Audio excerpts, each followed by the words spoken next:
Today, I'm thrilled to welcome Joel Goldberg, the Emmy Award-winning TV broadcaster from the Kansas City Royals, anchoring every pre and post game show and reporting in game.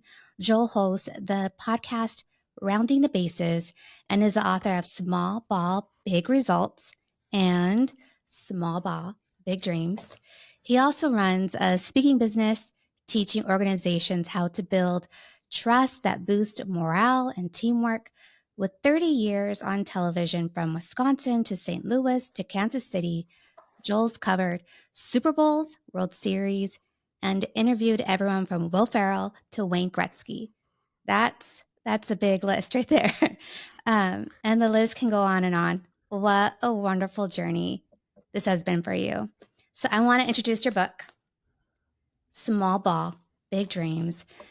It's full of stories about grit and chasing what matters, from Lorenzo Cain's epic climb to Royals World Series glory, to a cop fighting ALS, and a rap star boosting mental health.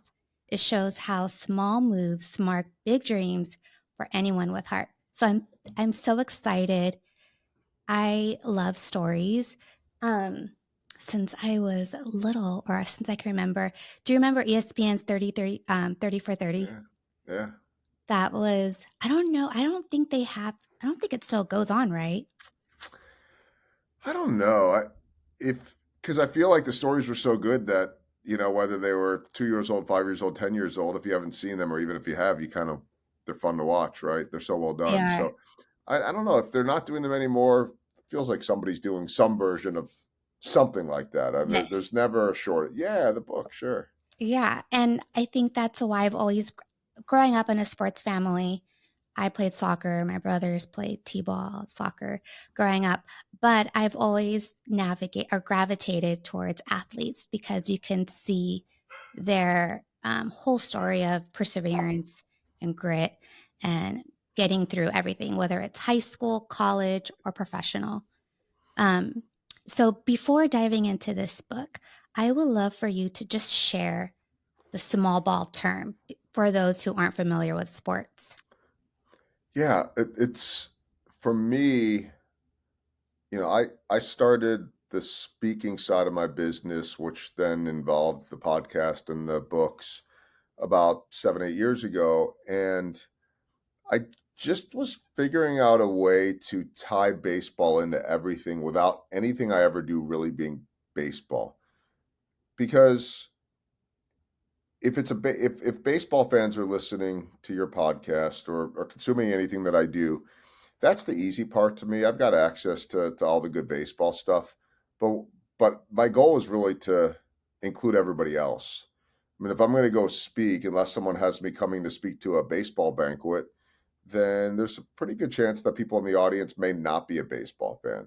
And so I wanted to link everything to baseball without being, this is my own term, it's not a real word, but I think everybody will get it, without being too baseball-y. And I had just finished covering the Royals winning a World Series, or not too far removed from that. I knew that I didn't need to produce baseball content or how the Royals won a World Series. That's already been covered. But I thought that there was something to how they did it. There's something, and not just the Royals, but I think uh, you know, we all in general, we all can relate to the little guy, the underdog, the Cinderella story. Like when you talk about 30 for 30, all for the most part, those stories all have that element of the underdog. And to me, that was the Royals because you're in a small market. So how did they do it? I mean, they did it by building a great culture. That to me was a key to talk about. And they did it by playing small ball. And I mean that literally, but also I mean it figuratively. So for those that aren't baseball fans, small ball is the bunts, the base stealing. It's a lot of what doesn't show up in the box score. And I thought that could be a great metaphor for life because we all want the whatever the version of the get rich quick, the quick fix. We all want to get to the finish line. Of course, the younger generation now talks about the journey over the destination. We didn't talk like that growing up, but I think just in general, the easy part is to focus on the dream, the end result. But how do you get there? And to me, if small ball and baseball doesn't necessarily show up in the box score, like here's a good example. And I will get a little baseball-y here, but there's say a runner on second base, there's nobody out, and the batter comes up and he grounds out to first or second base, and all he gets credit for in the box score is making it out, which lowers his batting average. There's nothing that comes statistically that will reward him.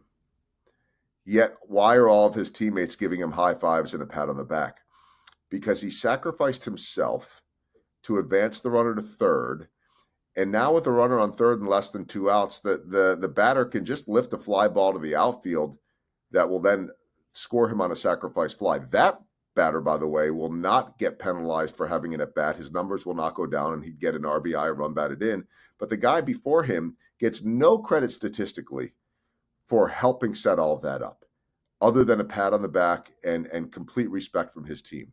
That's small ball. And what I wanted to find out was, what are the little things in people's lives that enable them to achieve their dreams? Because how many times have we heard, Priscilla, over the years, you could do anything if you put your mind to it, or anybody can, don't give up on your dreams. And I agree with all of that, but we never really find out how to do it. And to me, the how to do it is the little things, not the get rich quick schemes and all of that.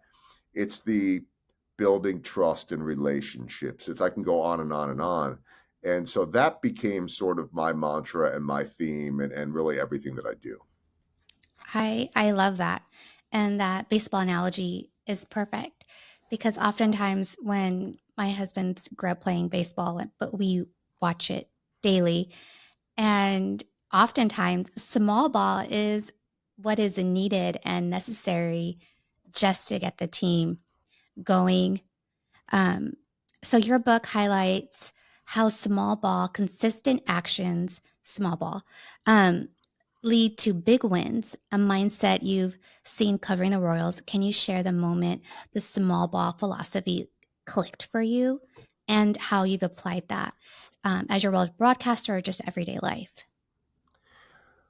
That's a great question. I don't know if there was a moment per se. I mean, like, there's certain plays or games that always stand out to me, but for me at least, it's always more the feeling and the emotion that stands out more than any specific moment. I just, I don't want to say this was forced upon me, but when I had this, called an awakening, an aha moment, where in December of 2016, a friend of mine asked a question that a lot of people ask. He said, "What do you do in the winter? Like, you're off for 6 months. What do you do?" And my answer, having been in Kansas City about 9 seasons at that point, was, well, I might broadcast a game here, a game there, smaller stuff that people might not be aware of, some college hockey, some smaller college basketball. And it was fun. None of it made a lot of money, but it got me out of the house and kept me kind of sharp. And I said, yes, I do this and this and this, but I'm speaking to some group next week at a golf course and lawn care management association of blah, blah, blah. And he says, "Do you do a lot of that?" I said, "Not really." He said, you should start a speaking business. And I never thought about that. Like, in my position, and even at that point, I'd been in television for well over 20 years. You get asked to go speak to schools. You go asked to go to like a Rotary Club or maybe some kind of an appearance. Most of it doesn't pay. And you show up and tell them a little bit about your background and what's going on with the Royals, and then they inevitably have 5 or 10 minutes of questions, and a half hour later you're done. But now suddenly he's telling me that I can actually monetize this and make it a business, and I didn't know what motivational speaking was, other than Tony Robbins or someone that gets paid millions and millions of dollars, and I knew I wasn't that. But I just thought, what what have I learned that can help other people? Because, yeah, I can go and entertain and give everybody cool, fun baseball stories, and that has become part of what I do. But what do they get out of it? And that's where this small ball thing. So that was sort of the moment for me, or at least somewhere right after that, when it dawned on me that this wasn't just some grasping for straws, that like I actually think I might have found a side hustle that can be sustainable. And I underestimated that because it wasn't a side hustle. It is now like my main hustle along with everything I do for the Royals. But what I understood was I had to have something that people could benefit from beyond just making them laugh or giving them like a cool story. And so that's where the whole small ball and all of this stuff really crystallized for me. And then what happened was I found myself every time I went to the ballpark. So this has been the last 7 or 8 years now. I go to the ballpark with a different set of eyes and a different set of perspective. It's not just about who won, who lost, what's it going to take to win tonight, what's the matchups. Yes, I do all that. What else? What are the lessons learned? What are you learning from the failure, from the good moments, from the relationships? And the other piece to it too is, I'm getting off topic a little bit, but that there's a beauty to me of showing up at a baseball stadium and walking into a clubhouse and seeing 26 players in there from different backgrounds with different roles and different personalities. And, one guy's from the Dominican, and the next guy's from Venezuela, and the next guy might be from Puerto Rico, and occasionally you might have someone from Japan. And oh, by the way, all the Americans are totally different, and some might have grown up in Florida and others in Texas or California or New York or suburbs or country. And it's a melting pot in that clubhouse. And I just thought, that's kind of like any office, really. It's totally different, but yet the personalities, the roles, and all of that, and what it takes to build a successful team. How did the Royals build that successful team? And so that's sort of how all this came about. I love that. And that, in addition to all the different languages and Yes. interpreters, that's a big hurdle to be a good team, but with the communication. It's incredibly important, and I think that when you dig deeper, and that's really what has happened to me, is that this all gave me a license to dig deeper, not a license from the team or the players, for me mentally to say, okay, let's push a little further here. What can we do every single day, or it doesn't happen all the time, but what can we do every single day to learn some lessons, or to be able to be present and aware enough to say, hey, I think that this can inspire some other people. You mentioned the 30 for 30 before. Like what I think everybody in any locker room has some type of 30 for 30 I story. I mean, agree. they didn't just make it here uh, with the snap of a finger. And so what I came to understand was that, yeah, if you like sports, if you like baseball, I do have the coolest job in the world. You I'm do. not debating that. And You and do. and everybody thinks, not everybody thinks that, but most people think that, and they're right. It's also normal to me. I don't ever want it to be so normal that I take it for granted, but at the same time, there's a lot of comfort and peace in not being overwhelmed or in awe, or like, when you and I finish uh, the podcast about a half hour after, I'll get out of the team hotel I'm in right now, and I'll hop on the team bus and I'll take it to the stadium. And when the game is over, I'll hop back on the bus. And then, when the road trip ends, I'll hop on the team plane. And and the hotels are amazing, and on and on and on. And those are the kind of things that would probably blow a lot of people's minds. Like, wait, you get to be around so and so. You do it long enough, and it's very normal. And I like that it's normal to me because I'm not overwhelmed or in awe. And then that becomes just a good, fun job. And oh, by the way, they pay me to talk about baseball. Life is good, but I also have access to so many lessons, and take it further. The more I'm around these guys, and the more I have a chance to build relationships and trust. And if I do it right, and this is to me something I know how to do well, if I do all of that right, then they share more with me, and I'm able Mm. to help other people, and I'm able to better storytell, not just to audiences on stage or on my podcast, but on TV. And so that's the joy of the job every single day, is the access that I get that most other people don't have. And that's not anything that I ever thought about when I was growing up. And I think it's the level of trust that they have in you to be able to Yeah. have that relationship and connection and share themselves with you, whether it's through private or just things that you're able to share with the public. Totally. So I think that speaks volumes because trust is everything. It's it's everything that I believe in, right? I mean, it's and I don't it's not like I figured out that trust was important later in my career. It's that I came to understand the level of importance. Like, I get when people ask me the whole "How cool is your job?" thing. I mean, I get it. I would ask myself that question if this weren't, so normal to what I do. But I don't like the other day in New York. It was Jackie Robinson Day, and I approached a player on the Royals by the name of Tyler Tolbert. He'd been in the big leagues 2 weeks. He hadn't even started a game yet. He's kind of, he's up because of an injury to another guy. Not that he doesn't deserve to be here, and I think he's got a great career ahead of him in the big league level. I hope. Um, but he's basically here to be the pinch runner at the end of the game, steal a base, kind of like you know the fastest guy on the team type of role. And Tyler's African American.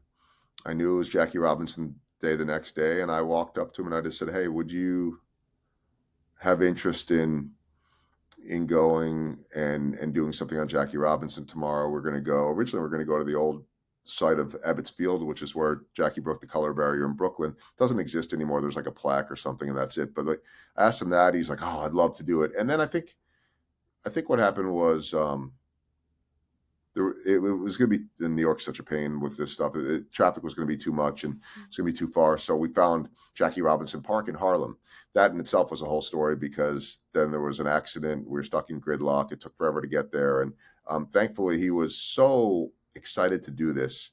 There's to me, the beauty of having a rookie, but also someone that just really, really believed it was important to embrace Jackie Robinson Day as a man of color himself, and to be able to have that voice for younger kids. And we went up there and just did a very meaningful interview, and it was really peaceful and beautiful up there.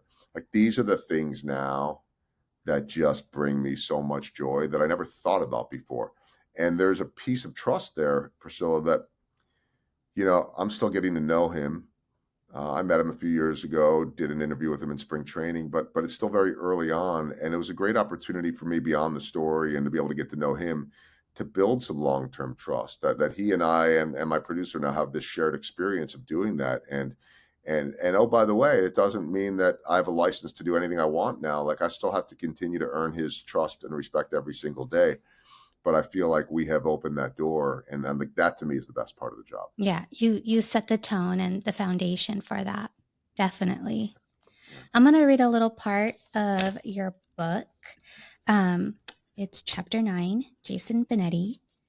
And it goes, I've been serenaded on the air on multiple occasions.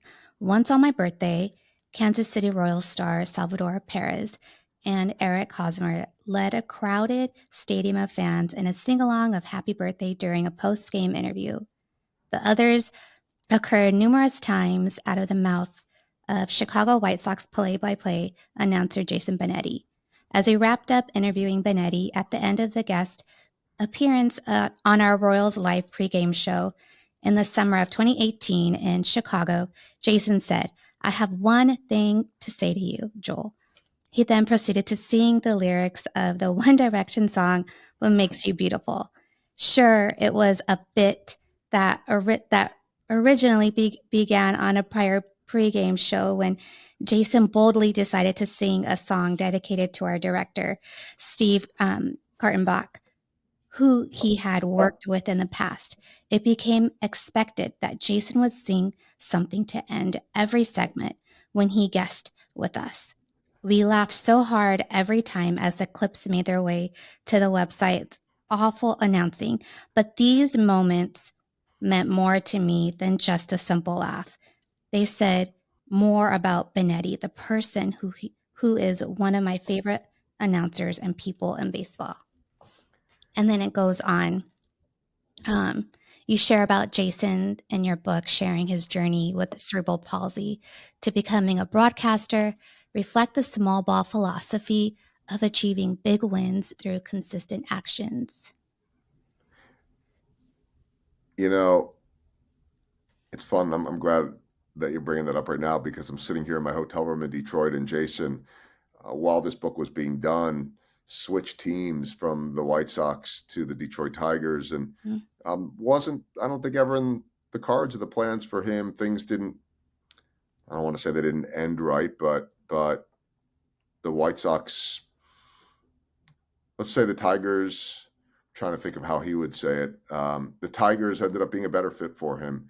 And sometimes, there's something to be said about these dreams too. Like Jason grew up on the south side of Chicago, a kid with cerebral palsy that wanted to be, their broadcaster, and he replaced their legendary play-by-play announcer Ken Hawk Harrelson, maybe the biggest personality on TV in all of baseball, and that's who he grew up watching, and he replaced him, and then it just didn't work out the way he thought it would. I don't think that he would say anything negative about his time in Chicago, but now he ends up in Detroit, where we're at right now. But I'll take it a step further. Within that chapter, I write about a kid named Jack, and Jack Weaver. And Jack is a kid that I met. Boy, I don't. I always think it's funny that some of the details, the most accurate details, sometimes are better found in the book than in my brain because I forget. But I do know this. My first year in Kansas City was 2008, and somewhere within the first 2 weeks, 3 weeks, 4 weeks, whatever it is, nobody knows who I am. I'm a brand new guy finding my way with this team. I'm in my mid-30s, and I get off the elevator a couple weeks in, whatever, to my Kansas City career, and here's a kid in a wheelchair with cerebral palsy that yells my name, and so I go over and introduce myself to him and his father, and he knows more about everything I've done on TV in the first 2-3 weeks or whatever of my Kansas City career than I remember already, and like every little detail, and just this infectious big personality. So we strike up a friendship. Now 17 years later, he's 20, 29 years old, whatever he is. And he and his dad come out to 2, 3, 4, 5 games a year. Whenever they come out, they're always, usually he tells me in advance, they're always waiting by our pregame show set, which is out in left field. So as soon as I'm done, he's one of the few people where I will not walk a path that I do to get to the field. I'll walk around the concourse with him and his dad as he's in his wheelchair, and just catch up and talk about sports and whatever. So he truly watches 5 things at once at home. He knows so much more than I know. And a few years back, he said, "Hey, I want to meet Jason Benetti," which made a lot of sense to me because here's a avid young sports fan that has a different level, I think, of severity. I don't know what the exact right term would be, but not everybody with cerebral palsy, like a lot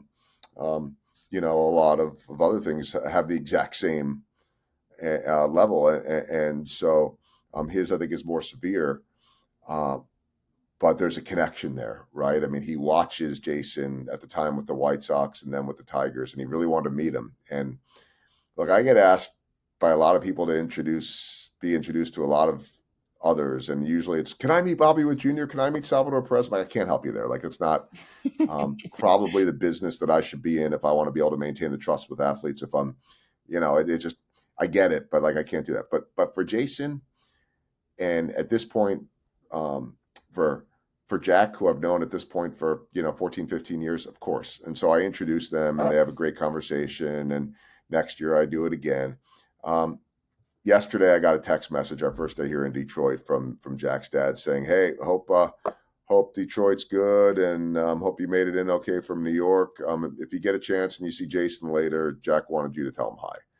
And I'm like, that's just the coolest thing ever, right? That I can be in the middle of that, And and I didn't see Jason my first day in. I was kind of half asleep the whole way after a very late arrival from Yankee Stadium in New York, just trying to get through the day. I will see Jason later today. Hopefully, if he does so much national too, that maybe he won't be here. But if I see him, I'll make sure to take a selfie or a quick little video, say hi, send it Jack's way, and it'll make his week. I'm sure. That to me is like the coolest thing Priceless. ever. Yeah, Yeah. I think those are priceless moments. Um, you've said success demands adversity and grit. As a Dodger fan, I thought of last season with all the injuries the team faced. Their grit was shown, especially players like Freddie Freeman and all playing and not and giving reason to the rest of the team to continue on fighting. I also thought of my own personal experiences in life and my husband's and my daughter's. Can you share a time of grit that helped you personally overcome a challenge? Yeah, that's a great question, by the way, and I'll compliment you on that because it's a I'm a I don't know, I mean I'm a student of questioning and formatting all this stuff, and like I love the way you tie all that together. Um, there's so much, I the simple stuff. When I say simple, like not too much depth to it is, and but people can relate to this is the amount of times that I had doors shut on me or was told no. Anybody can relate to that. And the amount of times in my career early on, my first about 10 years in television were in my different stops along the way, we're working at local news in different markets. Small town in Wisconsin, then Madison, Wisconsin, then St. Louis. So 2 years, 2 years, and then about 6 years. And then I got out of uh, doing sports on the news and got into full-time regional sports, which was the greatest thing ever, versus doing the 3 minutes of sports at the end of the newscast or whatever. But there were multiple times in at least two of those first three jobs where I was sure when somebody left that I was going to get the promotion to the next spot, to the weekend anchor or the main sports guy. And I got passed over, and you sit there and think, well, I thought I did everything right. And how are they disrespecting me, or why can't I get it? And I put in all this work, and I did. Like, work ethic was never an issue for me. And I don't think it was ever, I'm going to quit. I'm sure that I had some of those thoughts, but it was more like feeling sorry for myself. Mm. And I think I think what probably kept me going was that this is all I ever wanted to do. But then in hindsight, I look back and you know, I I never quit on the job or myself. I never started to mail it in or say, well, fine, if you don't think I'm good enough to do this, then I'm not going to give you as much effort. I was hurt, but I never lost the work ethic, and I never lost the desire to keep moving up. And then other doors opened. And, I think about that all the time. Like, if I had gotten those promotions, would I have been comfortable where I was at and not looked for other things? But I'll give you this one too. Like, it's a similar example. I'm at the Fox television affiliate in St. Louis, and I'm a few years in. I'm looking for that next step. I'm the number 3 out of 4 people on TV on our sports staff, big sports staff back then. I don't think they do those as much anymore. I wanted to get promoted to the weekend anchor. They passed over me. And then I see that Fox Sports Midwest, which was the regional, which is essentially what I work for now in Kansas City, um, that that they had an opening, and I applied for it. And this is going to get me out of news. I do sports full time, all this, maybe 2001. And they went a different direction. They hired somebody else. And 3 years later, they got a hold of me, and they said, we're going to have an opening. The person that we hired's contract is up, and we feel like you would be the right fit. And essentially, what they told me was that they felt like they should have hired me the first time. And I don't know that those are the exact words. I'm trying to be careful with it because I was friends with the person they hired too. I mean, I really try to connect with everybody. and I'm not even sure what's come of that person. Still in the business, not whatever. Uh, but maybe the timing wasn't right. But there was a great reminder that if you give up on it, if you give up on it, or I think if you kind of quit on it or change who you are, then there's never a chance it's going to happen. But I kept on doing what I was doing all along in terms of the way I treated people and the work ethic and all that, that when it came back around the second time, they said, oh, maybe we missed on this, or, oh, they still had a good opinion about me. And hey, let's try it now. And that was 2005 and 2004. And even though the names have changed, my location's changed, it's 21 seasons with them now. So, it all worked out. Definitely. And for our listeners, whether they're sports fans, professionals, or just dreamers, what's the one takeaway from Small Ball Big Dreams that you hope they take forward with? Everything we do in life is about people. Name me a profession where that doesn't exist. So this is not a TV thing, but I think it's the secret sauce to TV, certainly in my role. I mean, my role is about interviewing people and hosting these shows before and after the game. Everything we do in life is about people. If it's about people, it's about trust. You talked about trust, Priscilla. It's about relationships. We're all in the people business. And by the way, we don't have to be all have to be extroverts. We don't have to be the loudest person in the room. I'm an extrovert, but I also have plenty of introverted tendencies and like my quiet time and like to recharge and all of that. But I just, to me, the lessons, the important piece is that on the worst of days, on the day where, to use a sports term, if you're in a little bit of a slump, if you're in a funk, there's still, you could still win every single day by furthering a relationship. By, you never know, right? And you and I are meeting for the first time here right now, and we exchanged a message, and this was applaud you for putting this out there and for the invite, and I appreciate that. So I've got a little bit of a better feel for you today. You've got a better feel for me today. That should be a win.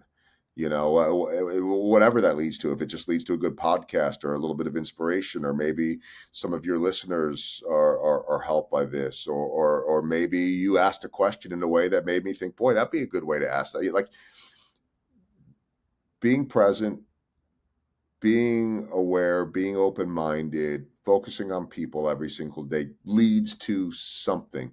And I think, to me, that's a great thing when you go through the tough times, the down times, and we all go through them. Even your Dodgers, with Yeah, spending billions and billions of dollars. I have to give you a little bit of a hard time about go ahead. having the one team that spends the most money in all of baseball, but I still don't. I like them better than the Yankees, at least. So Well, thanks. no, I actually like.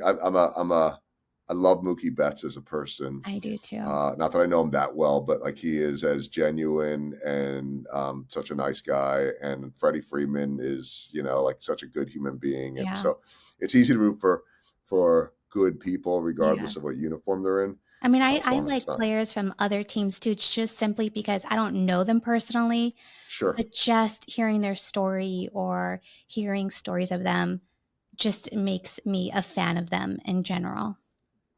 Well, but I think that might speak also to you, right? Like, who you are as a person. And one of the first things, again, that you mentioned was 30 for 30. Like, and maybe not everybody likes documentaries, but I'm the same way. Like, and we are all storytellers too. So it's not. Look, I'm not going to root for the teams I don't like, Yeah, but I still want the good people to do well. I agree. It's I don't wish for anybody to fail. I would never wish for anybody to be hurt or struggle. But it hurts a little bit more when you see somebody struggling that's a good person, Yeah. and you feel a lot better about that. That's back to that Cinderella story, the good guys, that's who I root for. Like right now, I'm rooting for the Red Sox. I'm gonna chop up the name right now. The Duran Jaren. Oh yeah, Jaron Duran. Yep. Yes, my husband and I watched the Netflix Clubhouse series, and Hmm. my heart just tugged for him. So I'm definitely rooting for him in life, definitely in baseball. Mhm. Not more Yeah. than the Dodgers, but Right, right, right, right, right. I'm definitely rooting for him. You Um, can have boundaries here, right? Like yes. you could still root for good people and but say, hey, I hope you go 4 for 4, and I hope you guys lose every Yes. game, right? Yeah, exactly. So before we wrap up, let's get a little Yeah. sports talk. You guys, like you Okay. said, are playing against the Tigers today, tomorrow, and Sunday. What's your spin? What's your take for this series and for the Royals this entire season? Well, they can pitch, and they have pitched so far this year. They are really struggling right now as we speak. This is what I love about baseball more than football and the other sports is that, as you and I are talking right now, they're 8-12. That is not the start that they expected. It's not a disaster, but I mean, let's do the math. I think that number's right, 8-12. So if they're 8-12, that means they've played 20 games, which means that they are 12% into their season. I always love to do this. So if you think about 12 games into the season or 12% of the season, that is about the equivalent of having played 2 NFL games for the season. Nobody would say after 2 games in the NFL that your season's over, or this is a disaster, blah blah blah. And so, like right now, they are not playing well. Um, we're on a road trip, long road trip, where they have gone 1-6. They lost 2 in Cleveland, won the last one, lost all 3 in New York, and then lost last night here in Detroit. That's 4 straight losses where they have scored a combined 1, 2, 3, 6, 7 runs in 4 games. I don't need to do a whole lot of math for you to let you know that you're not going to win a whole lot of games when you're scoring 2 runs or less. Um, it will change because they're too good for it not to. And I think when push comes to shove, it'll be a race between them and Detroit and probably Cleveland and Minnesota for first place. I might be wrong on this. Um, but one of the things I really enjoy is that it's so hard to predict compared to the other sports. You know, if the Chiefs are playing the Raiders, I can make a pretty good prediction on that or whoever. But like, I don't know who's going to win tonight. I have no clue. And I don't know when their bats are going to heat up. Is it going to be tonight? Is it going to be tomorrow? Is it going to be next week? That's what I'm watching tonight. And then the other thing is that the Royals have one of the top pitchers in baseball going tonight in Cole Reagans, and he finished in the big third last year for Cy Young, and the Cy Young winner is on Detroit, and he pitches Sunday against the Royals, and Wow. so probably the 2 best left-handed pitchers in the league right now, and not on the same night, but get to see them within in the course of a few days. Sometimes I need to remind myself, like, sit back and enjoy this because you're getting to watch some guys that could be in the Hall of Fame one day. Yes, yes, history. And I always share that it's a marathon, not a sprint. And we're at Totally. the beginning of the race, just like game by day, game by game. Well, well, remember, what did your Dodgers start out? Was it like 7-0 or something like that? Last Or season? no, this season. Oh, I this mean, season? or Yeah. maybe it wasn't. We were doing great, and then we did a slump, and then we But that's the won. point. Yeah. But are Like we doomsday about it? No, because Yankees I fans get doomsday about it, but yeah. I mean, there were um, Dodger fans that were like, "Throw it away, throw the team away, throw Roberts yeah, away." The whole Roberts, get rid of just Roberts. crazy. It's like, come on, we're at the very beginning of the Yeah. race. Like, anything can Well, happen. the Royals had a terrible losing streak early last September, and I remember our GM saying, "Well, at least we got that out of our system, and now let's go focus on getting to the playoffs." And then they had another bad losing streak that 2 weeks later, and he was like, "Oh, I guess I shouldn't have spoken up so soon." You just don't know. But the beauty of baseball, unless you are last year the White Sox, historically bad, and there's always a team that's bad, not that bad, but like some teams are just never going to have a hot streak or not much of them. But for the most part, even the Dodgers, and that was my point in asking, is like,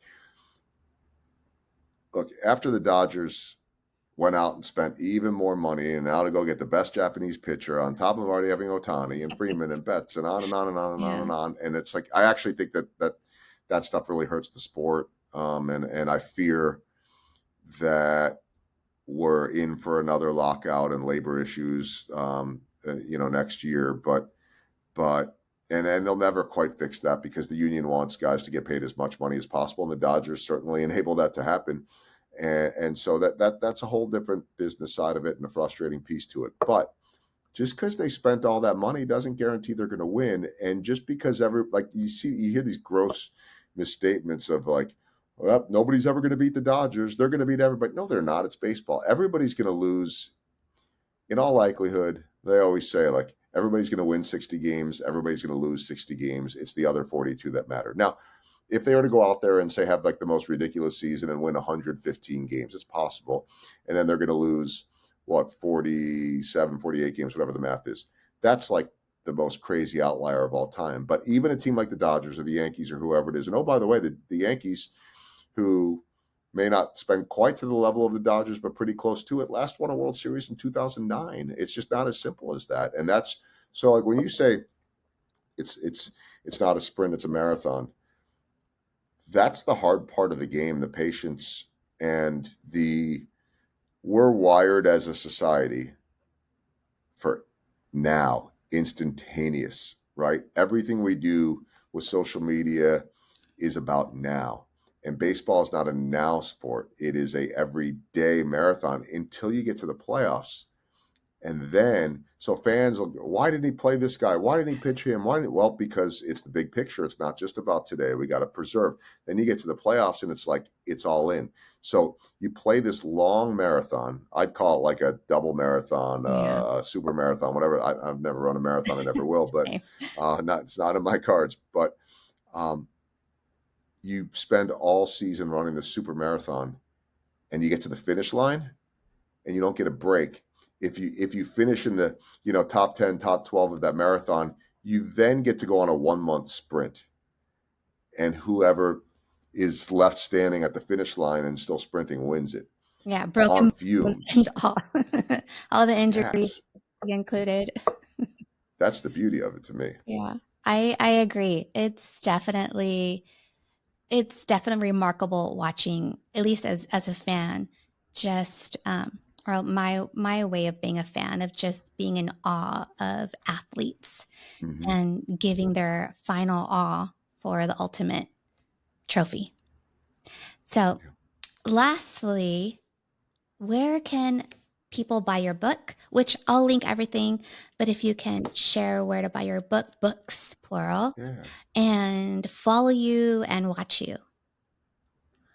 So I've got all the social media channels, and generally I know they're all a little bit different, but some version of either Goldberg KC or Joel Goldberg KC is usually the place to find all of that, or LinkedIn too. But my website has everything, and I know, like you said, your show notes, but joelgoldbergmedia.com is the website. Within the website, you've got all the links, you've got my books, you've got my podcast, Rounding the Bases, and all of that. The books are most easily bought either via Amazon, or if you want it autographed and you want more of the personal touch, you can do it through my website, and then I just ship them out, sign them and ship them out. And either way, to me, obviously, is great. I'm happy anytime anybody gets it. Well, I sincerely appreciate you taking time out of your busy day and being traveling, and also I greatly appreciate it. And I know the listeners are definitely going to take away some good, I call it meat or golden nuggets for their own life. And is there any last words you would like to share before we close? Or No, I just think I'll circle back to what I just said, and I can still hear the voice of the former Royals owner, man by the name of David Glass, the late David Glass, now passed away about 7 years ago. No, it's 2020, so 5 years ago, right after he'd sold the team and passed away at the age of 83, former CEO of Walmart. And I could hear him with this little bit of a southwestern Missouri twang of an accent, which I won't try to duplicate, saying everything we do in life is about people. Whether it's baseball or business, everything we do in life is about people. And it sounds so basic, but I think it's so often forgotten, especially in this day and age that we're living in now, where our differences are highlighted as fuel for clickbait and separating us and all of that. And so, I think if we could focus on a little bit of that every single day, just as you and I have done here, hopefully the world's a little bit of a better place. I agree. That's a perfect way to end the podcast. Thank you so much and go Royals. I hope you guys have a good series. Thanks, Priscilla. Thanks.